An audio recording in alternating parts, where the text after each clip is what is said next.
Boa tarde a todos e a todas, sejam muito bem-vindos ao Abifina Talks IFAs em Debate, diretamente do IFA Summit Abifina 2026. Eu sou Antônio Fidalgo, da Firjan, e é um prazer conduzir essa conversa.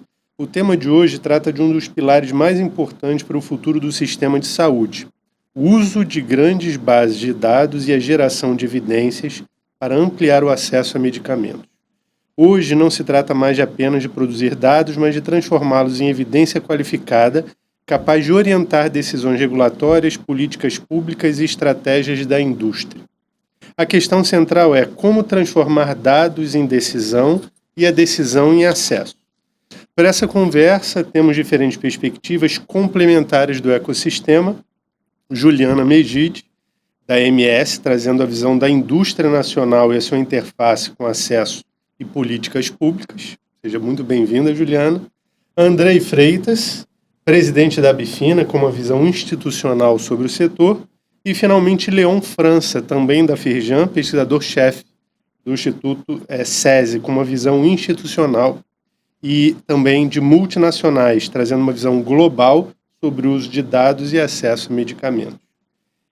Para a gente começar, uma pergunta para todos: como que vocês enxergam o papel das grandes bases de dados em saúde na ampliação do acesso aos medicamentos? Juliana, você pode ser a primeira.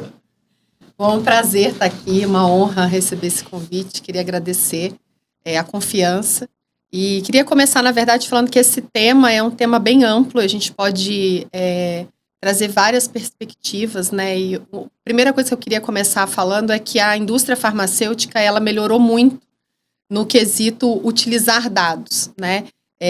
Um dos meus chefes fala que a gente tem muito dados e que a gente usa pouco todos os dados que nós temos. Talvez o Leon consiga dar mais certeza disso, né? E a gente, há anos, né? A MS tem mais de 60 anos de vida, líder do mercado farmacêutico nacional há mais de 16 anos, produz muitos dados, né? Nós somos líderes de pesquisa clínica no Brasil, nós somos líderes de registros protocolados e registros concedidos na Anvisa. Então, isso tudo gera muitos dados, né? Estamos o tempo inteiro em grandes plataformas de dados, temos a maior capilaridade hoje de entrega e logística no Brasil, então a gente atende desde o norte até o sul do Brasil todos os tamanhos de cidade. Então, tudo isso gera muito dado e a gente, até pouco tempo, utilizava muito mal esses dados. Trazia esses dados de uma forma muito mais informativa, a título de você divulgar os dados, mas sem realmente analisá-los profundamente para a tomada de decisão. No entanto, a gente vem melhorando muito essa utilização de banco de dados. E eu até pensei aqui num exemplo para trazer, e gostaria até de, aproveitando que nós estamos num summit e trazendo muito o IFA para discussão, né?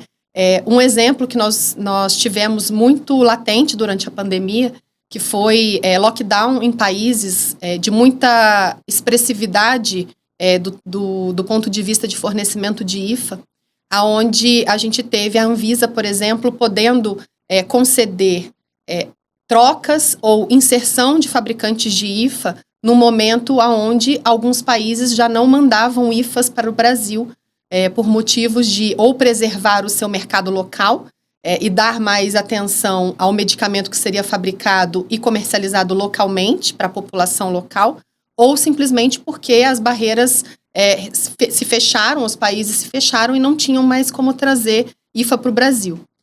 E uma base de dados que foi muito utilizada por nós na MS, podendo fazer trocas de fornecedores, né, de IFA, era justamente mostrar para a Anvisa quão expressiva era a participação do mercado da MS naquele IFA especificamente, para que a Anvisa desse prioridade, para que a gente continuasse fornecendo o medicamento, mas num primeiro momento de um outro IFA.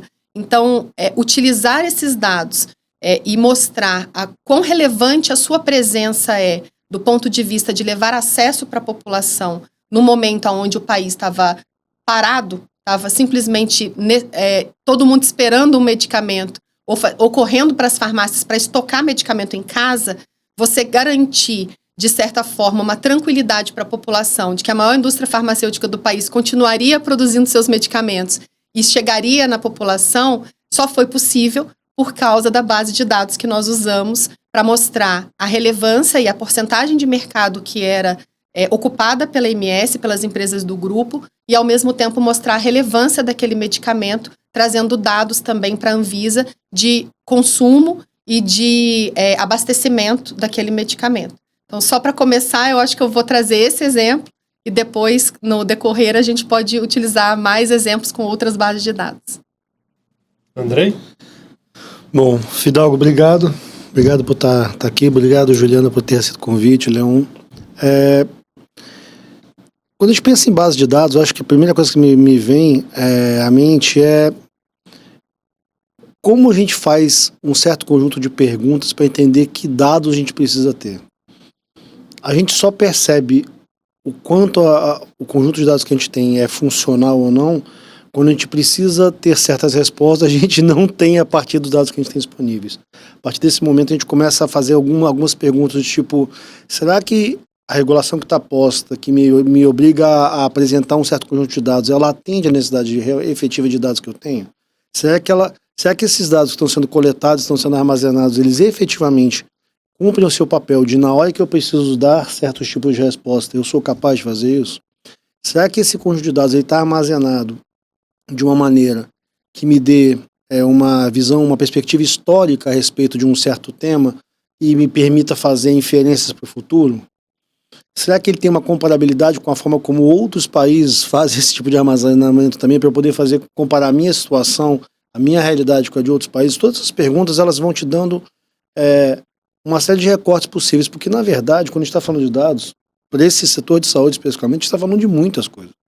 A gente está falando de questões relacionadas à pesquisa clínica, a gente está falando de questões relacionadas à logística, a gente está falando de questões relacionadas a insumos que a gente tem que utilizar ou não, está falando de informações a respeito de fornecedores, está falando de informações a respeito de clientes, de certas necessidades terapêuticas que a gente está buscando responder. Então, há um conjunto de informações aí que pode ser recortado das mais diferentes maneiras.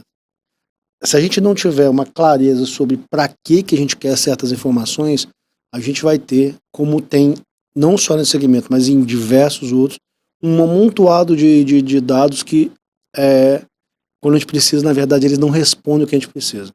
A gente não sabe dizer qual é o custo desse aspecto da cadeia. Não sei, preciso levantar esse dado. Qual é a relevância de uma empresa de um certo porte ou de um certo produto de uma certa empresa em relação ao atendimento dessa necessidade aqui? Não sei. É nessas horas que a gente percebe o tanto que é importante fazer o recorte certo, fazer a coleta certa de informações e pensar em como essas informações que a gente tem coletadas, elas conversam umas com as outras. E olha, a gente está falando de um país como o Brasil em que a gente tem informações sobre saúde coletadas em diferentes bases. Tem informações da academia, as mais diversas. Tem informações nos diferentes institutos de tecnologia, as mais diversas. Tem informações nas empresas, tanto relacionadas à pesquisa quanto relacionadas a questões de natureza operacional. Tem informações relacionadas a prioridades do poder público, do sistema de saúde em relação a questões de natureza permanente, e tem informações relacionadas a questões conjunturais, assim. De tempos em tempos a gente sabe que vai ter um certo ciclo uma certa crescimento de uma incidência de certa condição de saúde. Será que a gente está pronto para lidar com esse ciclo? Será que não está? Como é que funciona? Então, assim, me preocupa muito que no Brasil a gente seja capaz de produzir uma grande quantidade de dados, mas a gente agora, e a Juliana acho que tocou bem nisso, acho que é agora que a gente está começando a pensar em como é que integra essas bases e a identificar as lacunas que existem nelas. Nós temos um monte de dados, vamos colocar isso tudo junto. Temos um monte de dados, mas tem um buraco neles aqui que compromete a forma como a gente pode utilizar. Isso é muito importante. A Bifina é uma entidade da indústria, sim, que constrói uma série de iniciativas de modo a criar um ambiente concorrencial, um ambiente regulatório que favoreça o funcionamento das suas associadas. Mas, no fim do dia, todos nós a gente está trabalhando para garantir acesso à população. E esse acesso ele é comprometido, e de novo, a Juliana tocou num ponto muito bom, a pandemia foi muito boa nisso, para mostrar uma série de fragilidades, inclusive em relação à informação. Inclusive a entender exatamente onde a gente está em certas questões. É nessas horas que a gente fala, nossa, não tem essa informação. Não tem essa informação, e às vezes é fácil produzir, mas às vezes não é. Isso é bem importante.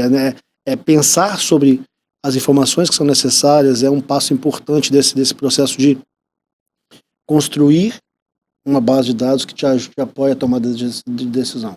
E às vezes a decisão tem que ser de um dia para o outro. Então por isso que é muito importante. Eu vou me apropriar um pouquinho da fala da Juliana e do Andrei para reforçar para o Leon. A gente está falando aqui de uma grande base de dados, né? O Andrei, ele falou de todas as dimensões que a gente pode obter um dado, e a gente está falando de uma volumetria gigantesca, né? Então, com essa perspectiva, Leon, qual é a importância para você do Big Data, né?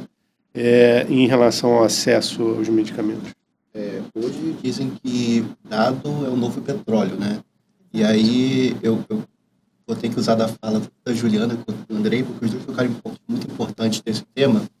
A primeira coisa muito pautado no que o Andrei mencionou, com petróleo, usando da mesma analogia, a gente faz combustível, também faz plástico, também faz outros materiais.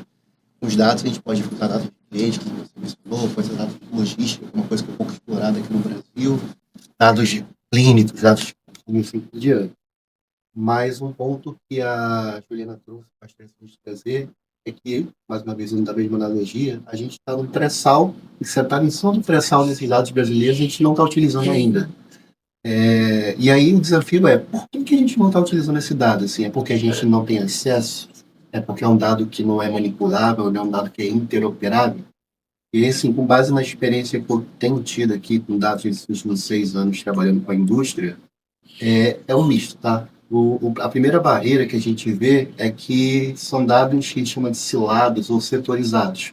O dado que a Abifina vê pode ser um dado que uma outra empresa, outro setor não veja, e, consequentemente, modela ou descreve o mesmo fenômeno do dia a dia, mas que está cada um em uma caixinha diferente. E o desafio é interoperar, fazer essas escolhas conversarem. Mas, secundariamente, existe um desafio de maturidade, de como que a gente associa, acho que a fala do André foi muito legal nisso, causa e efeito. Recentemente, a gente teve uma oportunidade muito legal, e aí, Juliana, elogiar a tua fala no outro painel, que foi em relação à emergência que um dos seus palestrantes mencionou. A gente lançou agora, junto com o Ministério da Saúde, como SESI, um protocolo para emergências climáticas, e uma das temáticas era associada ao acesso a medicamentos e outros insumos de saúde nesse período. E aí, os dados existem, os dados estão acessíveis para as pessoas. Só que hoje em dia a gente vê uma questão de maturidade de cada grupo que tem acesso a esses dados não saber como utilizá-los para uma estratégia corporativa. Uhum. As pessoas, a gente brinca que é o SAP, Sistema Avançado de Planilha. Todo mundo tem várias planilhas diferentes, mas não consegue utilizar aquela informação. E a gente montou um painel com dados climáticos e de produção hospitalar e ambulatorial do SUS, e eu vou te falar que das 10 pessoas que eu recebia, 9 falavam que observavam um aumento nos dados lá associados ao clima, mas desconsideravam o fenômeno pandemia. Então existe uma necessidade de letramento até, como ler aqueles dados, entender aqueles fenômenos para alavancar os negócios. E aí temos o petróleo. Agora, como que a gente extrai e transforma isso em produtos e energia, que é o desafio da gente. Eu vou pegar esse gancho do Leon agora em relação ao potencial de um ecossistema de dados mais integrados no Brasil. O Brasil tem dados suficientes ou o problema está na forma como a gente se utiliza desses dados? E aí, novamente, aberta. Quer que eu comece? Eu posso começar. Assim, antes de estar na Bifina, eu tive uma experiência na outra ponta da cadeia, na saúde suplementar. E talvez seja na cadeia de saúde, seja um dos setores mais sensíveis a essa questão de como utilizar informações, porque essa questão de acesso na saúde suplementar, ela é muito sensível a como você entende um certo conjunto de necessidades, como você precifica esse conjunto de necessidades e como você divide isso por um certo universo de consumidores de um certo serviço. Então, eu acho que a gente, voltando um pouco no que eu tinha falado antes, como a gente não tem muita clareza sobre os usos que a gente quer de fato fazer de um certo conjunto de dados, a gente acaba montando a forma como eles são coletados de uma maneira fragmentada. Então, acho que sim, tem um problema de integração sério. Assim, se você pensar que no Brasil, essa informação que eu tenho, ela é de 2024. Em 2024, o sistema de saúde suplementar, a gente chama de sistema, na verdade, o setor de saúde suplementar realizou no país 1 bilhão e 800 milhões de procedimentos. 1 bilhão e 800 milhões de procedimentos que envolvendo desde consultas simples até cirurgias complexas. Olha a quantidade de informações que você tem aí a respeito de certas condições clínicas da população, regionalização, setorização por gênero, por idade, por os mais diferentes recortes possíveis, e você não consegue fazer isso. Você não consegue fazer isso a ponto de você, mesmo sendo paciente frequente de uma certa unidade hospitalar, toda vez que você chega, o cara vai te fazer as mesmas perguntas. Ele não tem teu histórico disponível. A gente até hoje no Brasil não tem nada perto, tirando alguns projetos piloto aqui e ali fragmentados, nada perto de um prontuário eletrônico. Se a Juliana entrar no hospital A, e depois no B, depois no C, e depois no SUS, em cada uma dessas entradas ela vai, esperamos que ela esteja consciente, porque se ela estiver inconsciente, existe um sério risco de, pela falta de histórico dela, ela receber um tratamento que talvez não seja mais adequado naquele momento. Então, estou dando isso como exemplo, não é como uma crítica ao setor de saúde suplementar, não, para mostrar como a gente tem essa dificuldade, e não é só do setor de saúde. Se você for para educação, se você for para transporte, se você for para... E a gente tem um volume de dados grande em diferentes bases de dados, tanto privadas quanto públicas, mas a gente não tem uma coordenação deles para um certo objetivo. E aí acho que a grande questão, Fidalgo, que me parece é essa. Para você fazer integração, você tem que pensar para quê? Qual é a finalidade? Se você não tiver essa clareza de prioridades e de finalidades para as quais você vai fazer essa integração, você não faz a integração. Porque se você não consegue pensar sobre para que você quer fazer, porque você pode combinar esses dados de mais diferentes maneiras, para os mais diferentes objetivos. Sem ter clareza sobre para que você quer, você não consegue fazer isso. Vai juntar, é que nem fazer receita de bolo. Você pode pegar todos os ingredientes, mas se misturar eles de qualquer jeito, vai dar uma maçaroca que é intragável. Ou vai dar um bolo de fubá bacana. Então, assim, essa priorização, me parece que só quem pode dar, por ter essa visão mais sistêmica, é o Estado.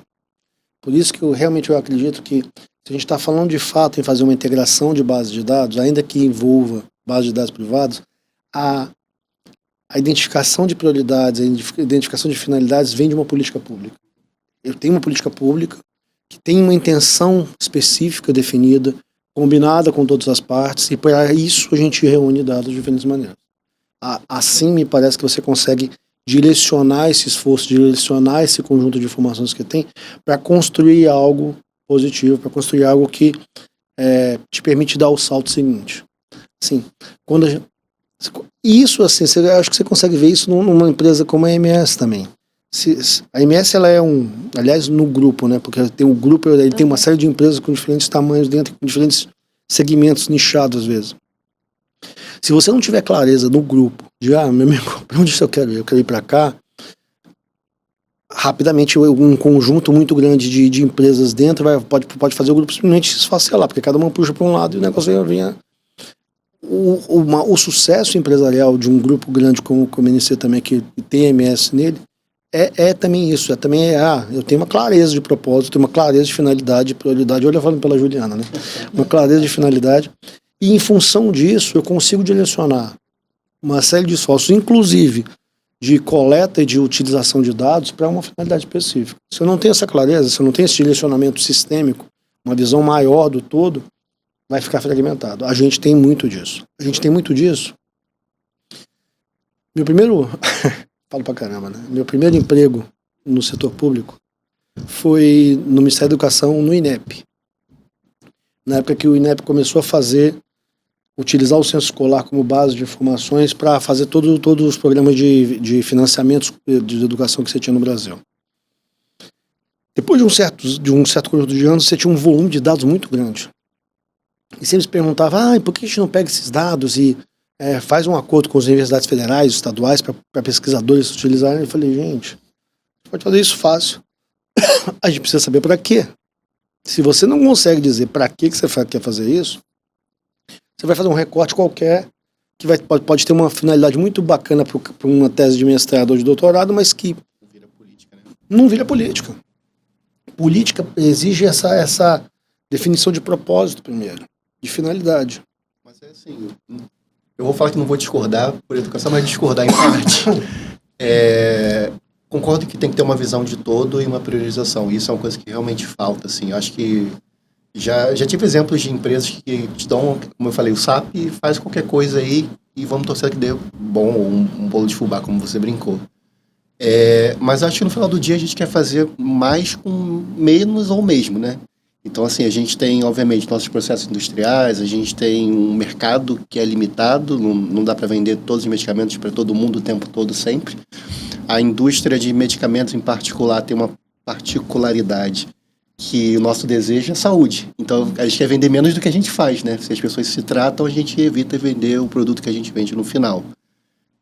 Então, eu acho que é possível, André, discordando de você, que não seria somente uma visão de política pública, mas das próprias empresas terem algum grau de clareza de como elas podem priorizar os seus processos para alavancar a redução de custos. Assim, eu tenho um exemplo aqui, tem uma colega nossa que está sentada ali, que é a Carol, que a gente estava discutindo sobre priorização de medicamentos biológicos, especificamente.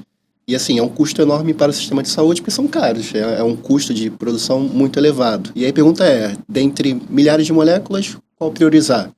E aí, mais uma vez, começou com uma pergunta. Não foi assim, vamos ver o que existe para saber. E um possível caminho foi mineração de dados de diário oficial, porque a gente judicializa muita coisa. Sim. Então, como é que a gente prioriza? A gente vê o que é mais demandado para tomar essa atenção. E aí, assim, pode vir do Ministério da Saúde? Pode. Eles têm a lucidez disso? Talvez tenha. Mas, mais uma vez, eu acho que o exemplo que você deu de grupos, são tantos departamentos, iniciativas, que é difícil. É bem pulverizado mesmo. Mas a indústria pode ajudar nesse sentido, assim, eu quero produzir o que é mais eficiente, que atende mais pessoas. O que eu acho muito interessante é que a gente tem visões, né, muito complementares também, né, e aí eu vou trazer até, eu sou admiradora do trabalho da secretária Fernanda Denegre, estava aqui com a gente hoje de manhã, ela é do IPEA, né, então ela traz muito essa necessidade de visualização dos dados, é uma coisa que já está no DNA dela, e juntou com a doutora Anistele Haddad, que também tem uma visão de sistema muito positiva e trabalhou durante esses últimos anos no meu SUS Digital, né, que é você digitalizar os dados dos pacientes dentro do SUS. E aí eu pude acompanhar um pouco da beleza que é quando você efetivamente consegue juntar o paciente com o dado do Ministério da Saúde, com a indústria que fabrica o medicamento, né? E aí um recente exemplo de sucesso, né? E a gente está aqui para enaltecer as grandes iniciativas que dão certo. A gente tem o programa Farmácia Popular, que é um programa de muito valor dentro do nosso governo. É um programa que leva a medicação a um custo baixíssimo ou até sem custo, para doenças de tratamento mensal, doenças realmente que precisam ser acompanhadas. E o Ministério da Saúde incorporou um medicamento, a dapaglifosina, e não imaginou, talvez não tivesse a ideia do sucesso que seria a incorporação dessa molécula dentro do programa Farmácia Popular. E aí a gente teve um aumento muito grande de consumo por parte do Farmácia Popular e só tinha um único fabricante desse medicamento no país, né? E aí, obviamente, o Ministério da Saúde começou a buscar outras possibilidades. Aí entra a maior indústria farmacêutica do país e fala, olha, eu tenho condição de entregar e ajudar. De vocês, a nossa. Justamente por isso, né? A gente estendeu a mão e falou, olha, eu tenho condições, uma vez que não tinha mais verba, a gente tem que lembrar que o SUS tem um orçamento. Sim. E que se você gasta todo o orçamento com uma única molécula, o que será dos pacientes das outras moléculas, né? Então, eles têm que fazer uma mágica ali. E aí entra a beleza dos dados, né? Quando a gente leva para o Ministério da Saúde, não só a MS é a maior, mas outras empresas também associadas da Bifina também têm condições hoje de atender. Mas a gente tem uma fila de registro na Anvisa. A gente tem, infelizmente, uma morosidade, que agora a diretoria da Anvisa está resolvendo essa questão, mas na época ainda era um desejo. E a gente tem uma ideia casada entre Ministério da Saúde, Anvisa e empresas de você priorizar um registro, ou pelo menos a análise do registro, para empresas que já estavam com o depósito do pedido para dapaglifosina. E aí você traz um registro para a maior indústria farmacêutica do país, que tem a maior indústria de sólidos orais da América Latina, em Manaus, que fabrica 2 bilhões de comprimidos por mês, estendendo a mão e falando, olha, eu consigo te ajudar fabricando uma quantidade absurda de dapaglifosina para que você possa continuar suprindo um medicamento para os pacientes que precisam. Então, a beleza do dado, quando ele é casado e ele está na mão de quem realmente toma a decisão, ajuda não só no acesso, mas também traz para a população uma tranquilidade que é o nosso objetivo, não só em termos de indústria que cuida e que leva acesso, mas também de governo. Então, para mim, esse caso da dapaglifosina, ele é um exemplo recente do ano passado e que foi de muito sucesso por análise de dados por pessoas que entendem dos dados, então eram pessoas letradas, pessoas que estão acostumadas a olhar dados como inteligência realmente, né? E um plano de governo que daí traz o que o Andrei colocou, uma vontade de um governo de permanecer com um programa de sucesso em andamento, uma indústria farmacêutica nacional que tem capacidade produtiva e capacidade de estender a mão e poder falar, eu consigo te ajudar, e, ao mesmo tempo, uma secretária como a doutora Fernanda, que tem o olhar não só dos dados, mas também do paciente. Então, isso eu acho que é um exemplo que traz aqui, que se a gente se unir e souber entregar os dados na mão de quem realmente não só toma a decisão, mas também tem capacidade de entrega, a gente consegue não só ajudar o país, mas também manter a nossa população aí saudável. O próximo bloco de perguntas era exatamente esse que a gente abordou agora em relação aos dados e o acesso. Eu acho que você apresentou um caso concreto do uso de dados e do acesso do mercado. Eu vou perguntar para o Leon, que ele trabalha muito como um membro de uma ICT, em como ele pode ajudar, a partir de dados, o acesso ao mercado. Aí, assim, mais objetivamente, que técnicas ou que ferramentas hoje existem para que a gente, objetivamente, torne mais fácil o acesso desses medicamentos ao mercado a partir de dados? E aí eu fecho contigo em relação ao que você abordou agora das políticas públicas. Eu estou vendo ele 4h40, vou tentar me ater. Não é 4h40, um pouquinho mais cedo, mas dá para me ater o tempo. Eu acho que a sua fala da dapaglifosina é muito interessante, porque é uma molécula que ela é excepcional, né? Ela tem uma indicação ali muito associada a tratamento metabólico, mas ela tem benefícios em outros sistemas, sim, principalmente o cardiorrenal. E aí, quando a gente pensa muito em saúde, e nesses dados em saúde, eu acho interessante, porque a gente tende a olhar muito com viés do custo direto em saúde. Ou seja, a molécula versus o benefício que a molécula faz. E um dado aí, respondendo a pergunta do Antônio, que a gente tem trazido em saúde, é como que a gente vincula esse dado que é clínico, muitas das vezes, com o retorno para a economia. E aí, o que eu quero dizer com isso? Um paciente que maneja a sua glicemia com uma glifosina, ele vai ter uma progressão de doença mais branda em comparação ao paciente que não tem. Pode ser que ele não desenvolva um pé diabético, uma doença renal ou algo do gênero ao longo da vida dele, não se aposente precocemente e não gere custos para o sistema de saúde e para o sistema previdenciário. E aí parece que você assim, caramba, mas a molécula é muito mais cara do que a que já está atualmente no mercado. Embora não seja tanto mais hoje em dia. Mas quando você bota na ponta do lápis esses custos que são carregados ao longo da vida da pessoa, que é uma técnica que a gente usa muito de avaliação econômica a longo prazo, a gente mostra que aquele investimento que a princípio parece alto, na verdade economiza lá na frente. A gente fez estudos recentemente com vacinas, fazendo modelagem markoviana para otimizar períodos de vacinação. A gente fez também modelagem econômica de novos entrantes no mercado associados a tratamentos. E quando a gente leva essa evidência, a primeira coisa que você vai ver é uma cifra na casa dos bilhões. E aí, quando a gente teve uma oportunidade muito legal em 2025 de levar esses dados para a Comissão Parlamentar de AVC no Dia Nacional de AVC. E ninguém conhecia aquele dado. E estava o diretor de emergência do SUS, estava uma galera gabaritada. Mais uma vez, o dado estava lá, o dado é gerado pelo SUS, mas a gente não casa esses dados, foi o que você estava mencionando, Andrei. Então, quando a gente traz essa vinculação de que o paciente ele não termina na clínica, não termina na farmácia, mas ele também trabalha, compra, empreende, e a gente mostra o impacto das nossas moléculas sobre esses frutos da economia, a gente consegue dar mais visibilidade que o medicamento também é investimento na economia do país como um todo. E aí as farmacêuticas se aproveitam muito bem disso. Eu tenho que puxar a sardinha pro meu lado agora. Eu vou ter que fazer uma fala meio barra propaganda, porque é o projeto que brilha aos nossos olhos há 12 anos, né? Pegando um pouco do que você falou, eu preciso falar do trabalho que a gente está falando na molécula dos análogos do GLP-1, né? A liraglutida, semaglutida, a princípio.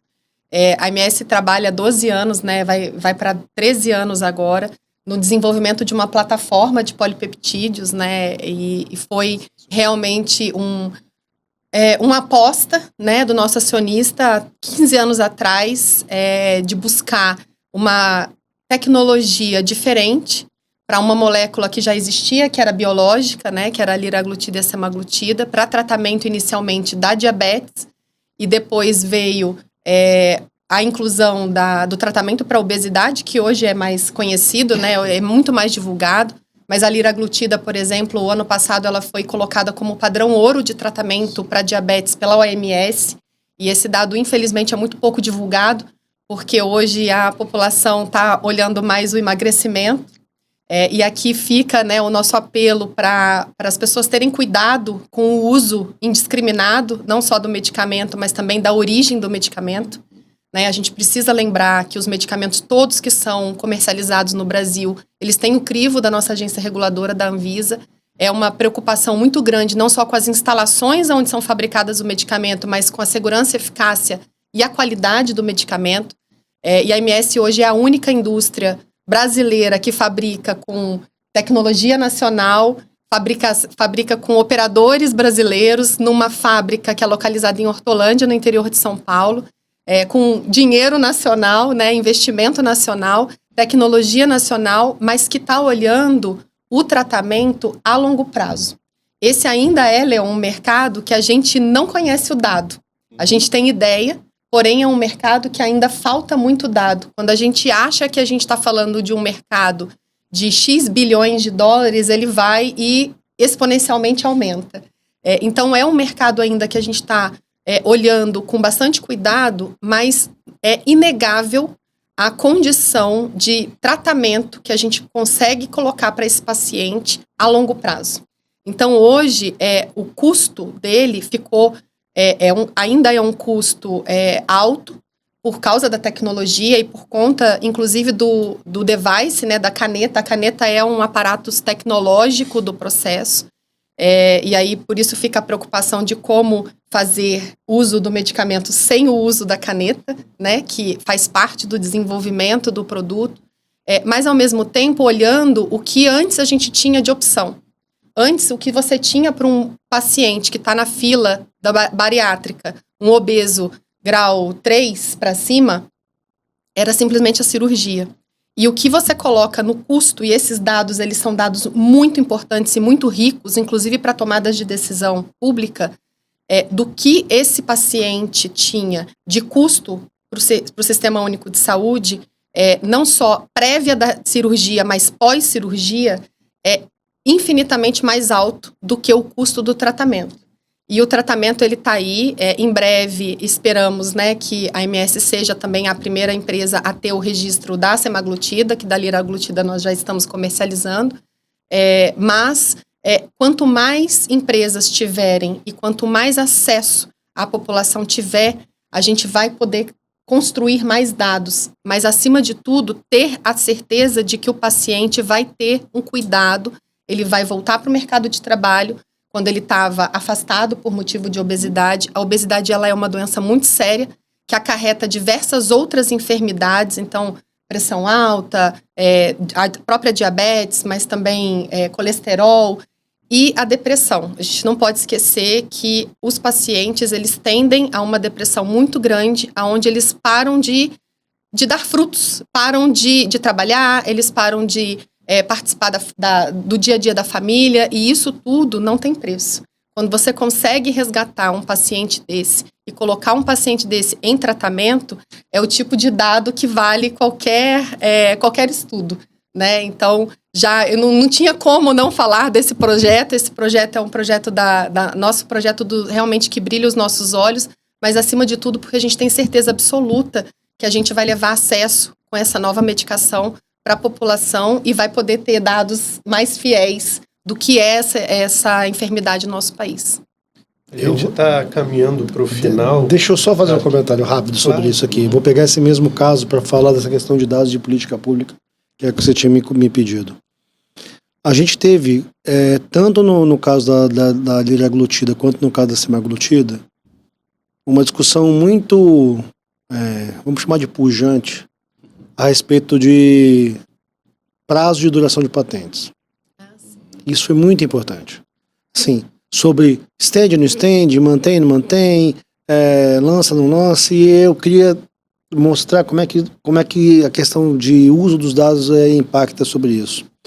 Primeiro, algo que a secretária mencionou hoje na fala dela na mesa de abertura, sobre como a importação desse tipo de medicamento desequilibrou a balança comercial brasileira. Como teve impacto positivo no PIB de outro país e como desequilibrou a balança comercial brasileira. Então, a importância de entender essa força de uma inovação e como é que a produção local dela para uma empresa nacional pode fazer muita diferença em termos de acesso e em termos de impacto econômico. Mas mais do que isso, como você disseminou uma série de produtos sem qualquer tipo de qualidade, sem qualquer tipo de crivo, sem qualquer tipo de análise, como a população tem utilizado de forma indevida uma série de produtos, muitas aspas, vou fazer as aspas para a câmera ali para ficar bem claro, muitas aspas, produtos similares, não são similares, são produtos sem que você tenha qualquer tipo de efetiva consciência sobre o que eles estão carregando e como eles estão colocando em risco a vida das pessoas. Como é importante se ter essas informações para dizer, olha a quantidade de produtos falsificados, adulterados que a gente está encontrando só para esse segmento. Olha a importância econômica que ter a produção local desse medicamento pode fazer, não só para acesso da população a esse tipo de tratamento, como a Juliana muito bem colocou, mas também para uma questão econômica, para a formação de pessoas que são capazes de produzir esse medicamento, desenvolvimento de tecnologia, investimento produtivo no Brasil, construção de toda uma série de cadeias associadas ao desenvolvimento desse medicamento, que envolvem o device, que envolvem a produção da molécula, que envolvem toda a parte logística e distribuição. Então, esse é um exemplo claro de como é que o uso de dados ele pode te dar uma perspectiva muito mais abrangente, muito mais clara, e como ele pode fundamentar uma política pública e dizer, amigão, desculpa aí, eu entendo o seu desejo de estender sua patente, mas não. Não, porque a gente precisa ter liberado para quem pode fazer isso de forma adequada a produção desse medicamento no Brasil. Com tecnologia desenvolvida aqui, com investimento feito aqui, com capacitação de pessoas feitas aqui e com uma seriedade necessária para envolver nisso. Então, é nessa linha, entende? Foi isso que eu tinha falado antes. Assim, política pública, ela entende a perspectiva que ela tá envolvendo. Quando ela tem uma finalidade específica, ela pode usar os dados de uma maneira a tomar a decisão correta. E graças a uma série de pessoas muito, muito bem intencionadas, muito esclarecidas, a gente tem conseguido evitar essa extensão de prazo de patente em relação a esse medicamento, em relação a outros também, mas em relação a esse especificamente, permitiu que a liraglutida fosse produzida pela MS, por outras empresas também, e em breve a semaglutida vai entrar na mesma linha. É isso. Para a gente fechar, uma ação ou alguma prioridade que a gente poderia pensar para melhorar o acesso dos medicamentos com o uso de dados? O mais brevemente que vocês conseguirem dessa. Para mim, o projeto que a Anvisa está trabalhando de inteligência artificial para análise de dossiê de registro. Ou para mim não tem um projeto mais prioritário do que esse. Por quê? Porque hoje você, tendo a concessão de registros mais rápidos, você tem a resposta da indústria disponibilizando o medicamento e o tratamento para o paciente de forma mais célere. Hoje o que falta para nós é previsibilidade. É o grande projeto dessa diretoria 2026. Eles apresentaram recentemente. Eles estão todos focados em diminuir. A gente chama o projeto de diminuir as filas, mas na verdade é gerar dados corretos, dados de segurança, eficácia e qualidade, de forma mais rápida e de forma mais assertiva, usando os dados. E aí aqui o projeto de inteligência artificial é o que mais grita para o setor, né, como sendo prioritário, porque você poder utilizar os dados que a própria Anvisa gera de análise desses dossiês há mais de 20 anos, né, desde a existência da criação da Anvisa, para poder, de forma mais célere, disponibilizar os medicamentos, registrando e concedendo a oportunidade das empresas de fabricar e operacionalizar essa medicação para chegar no paciente. Para mim, não tem projeto mais prioritário do que esse. Excelente. Roubei sua fala. Não, eu acho que essa é uma fala sem reparos. Assim, só para complementando, já que a gente está no seminário que fala de IFAs, assim, me parece que talvez hoje uma das grandes medidas que poderiam ser tomadas é uma priorização de quais seriam os IFAs para atender as necessidades sanitárias do país. Isso daria uma clareza para o setor produtivo em relação a onde investir, onde destinar esforços, onde poder aplicar aí todo esse esforço de não só de produção, mas de alinhamento com o setor farmacêutico, farmacoquímico e farmacêutico, no sentido de garantir mais acesso. Então, falando de informações, essa seria uma sinalização muito positiva do Ministério da Saúde, dizendo, olha, para o próximo ciclo, sei lá, de 2, 3, 4, 5 anos, a nossa perspectiva é esse conjunto de IFAs aqui. É isso que a gente vai priorizar em termos de projetos de incentivo, linhas de fomento, para que a gente possa garantir algum tipo de aumento na soberania nacional em relação a esse aspecto. E, para mim, eu acho que é a maturação da Rede Nacional de Dados em Saúde, a RNDS. Eu faço só um comentário breve, assim, eu sou farmacêutico também. E aí, já cansei de pegar paciente e falar assim, você tem alguma doença, senhora, senhor? Não. O que você toma? Ah, tomo esse, toma aquele outro. Isso parece que é um problema local, um problema de individual, mas na prática significaria que a gente saberia as populações de doenças crônicas no país, os diagnósticos, os seus consumos de medicamento e o resultado clínico disso. Se a gente está prescrevendo na farmácia popular, que é um programa muito exitoso, aonde está sendo prescrito, como está sendo prescrito, e essas pessoas estão internando, não estão internando, porque isso responde parte da pergunta que o Andrei postulou. Então a gente está caminhando, né, começamos na pandemia, está crescendo, mas ainda tem um caminho longo a trilhar e eu acho que é importante para a gente. Bem, chegamos ao final desse Abifina Talks, agora com a certeza ainda maior da importância dos dados, de uma forma muito ampla, especialmente ao acesso, a garantia de acesso ao mercado de medicamentos. Agradeço muito a Juliana, ao Andrei, ao Leon, pela grande qualidade da discussão e seguimos aí com a programação do IFA Summit 2026. Obrigado.